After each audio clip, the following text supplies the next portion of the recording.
put women on programs like this, and then I've given them one exercise. I said, get a rebounder, get a professional trampoline, like a Seller Sizer, and get on there with both feet even, and get a rhythm, and put it somewhere with a nice view. No cell phones, no distractions. Set a timer, because then, 15 minutes, start with 10 minutes maybe, and then you start going to 20, and you start going to like 30. If you get good and you like it, go to 40 more.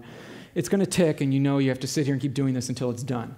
And then you don't think about anything else. And you get a rhythm, and you get going. You put it somewhere with a cool view, and you just look around, and you think a bit about your day. But really quickly, you stop thinking about other things, and your brain waves changing from beta, stress response, 22 to 40 cycles per second, into alpha, 8 to 13, and you start getting in the moment. You go, wow, this is fun.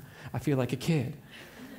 I have a quick story. I have a really good friend of mine, an amazing artist, but he doesn't like exercise of any kind, and he's never been able to comply or stick with any exercise program. He's smart. He knows exercise is good for him. He just can't do it. He's super artistic, and he can only do things that feel creative to him, that he's inspired to do. I had a leftover rebounder, one of these Seller Sizers, and I gave it to him. I lent it to him, kind of thing, but he kept it. He said, Truth, the funny thing is, I got on this, I put it out on the pavement in the patio, and I started to bounce, and within a couple of minutes, I just couldn't stop. Something happened. There was like this feeling, and it just got into this mode, and he said, I went an hour straight. And he said, the next day, I got on it. I looked forward to it, and I did it again an hour. And by the third or fourth day, he said my toes, my feet were cramping up. I was tearing all these new muscles. I had to get a different pair of shoes on, and I had to bounce on my heels, like be a little more careful for the next couple of weeks. And then I went back, and then I missed a day, and I felt like I went back. I had to do 2 hours the next day to make up for the day I missed. And the funny thing is, when I was thinking about this, why is this person he's so like not a neurotic or... It's the rebounder is so intuitive. This person's brain is so creative. He spent his whole life, he can only put value on intuitive, creative, right brain things, okay? So to exercise in a mechanical way at a gym is so retarded to him. He'll never do it. I put him on a trampoline. Something magical happens with this rhythm. Weightlessness at the top. 2 to 5 Gs on the mat, opens up every one-way lymph valve. Every 3 inches, you have a mini lymph valve plus major lymph nodes, and they all pop open at the bottom of the bounce and get squeezed. You have 3 to 4 times more lymph fluid than blood in your body. Your heart pumps your blood, but if you're sedentary, nothing's moving your limb. Exercise is amazing. So this is the best exercise in the world. NASA endorsed it as the best form of exercise made by man.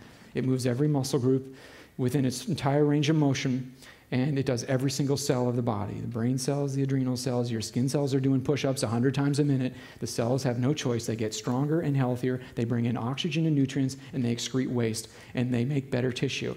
But the cool thing I love about this for women is that the good clients that I got on BED basics, few Chinese herbs, rebounder, that's it, and maybe a few colonics, if I can give them that much at once.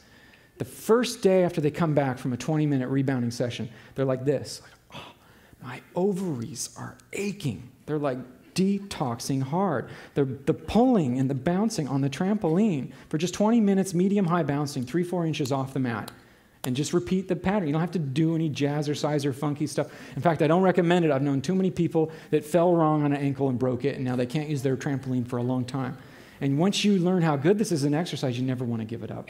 So just bounce on both feet, just get into a rhythm, and go into that alpha state. And when you stop bouncing, get off super slowly and stand in a Qigong pose with your palms over your dantian, and you'll feel your body recalibrating itself to the earth, to being grounded. And I take a grounding strap and I put it on my calf, and I run the stake into the soil, and I do it in my backyard under the trees. And the grounding is extra good for balancing with the bouncing. I think it's great. But there's so much stuff in even young women today who do not suspect it that is setting the trap for the future. There's so much stagnation in the colon, but stuff around the ovaries and all the female organs and the liver, dried blood, estrogens, fibrolytic material, yeast is growing off it, toxins, acid, albumin, cell debris, all kinds of stuff is stuff in there. And you don't know any different. You've been menstruating and going to the bathroom and eating and sleeping and living and stressing and playing the same your whole life, so to speak. You have your homeostasis. That's your norm. If you introduce just BED basics, the Body Ecology booth is here. They have the book. The book is really well written and easy if you're new to this. You don't have to be a health guru, nut, or anything. You can just read the introduction to each principle, get the basics, start following it. They have the Body Ecology fermented beverages. Start drinking a couple glasses a day. They really increase your digestion. They might give you a little bit of gas in the beginning. Same with the cultured vegetables. Small price to pay with where you're going. If you read the chapter on colon cleansing and you want to speed things up, you might find a colon hydrotherapist that can help you eliminate that stuff faster. And get the Chinese herbs. Jing Herbs is here. They have those herbs, Schizandra, Lycium, Pearl, Bupleurum, and Puny. And they might customize a program for you, but those are my 4 basics. And if you go online and you read those, like Ron Teagarden's book is really great if you go to his book and you read Schizandra as your first herb. If I was a woman, my first herb, I had to know nothing about Chinese herbs. I'd just read Schizandra really slowly. And then I'd read it again the next day. And you're going to go, oh my God. Now you're going to have reverence for this herb, like the Chinese. That's why they call it the quintessence of Chinese herbalism for 4,000 years. If you ask one of these immortal Taoists, hundreds of years old in caves, if you can get them to have a conversation with you, if I can only have one herb, they're going to tell you it's Schizandra, especially if you're a woman.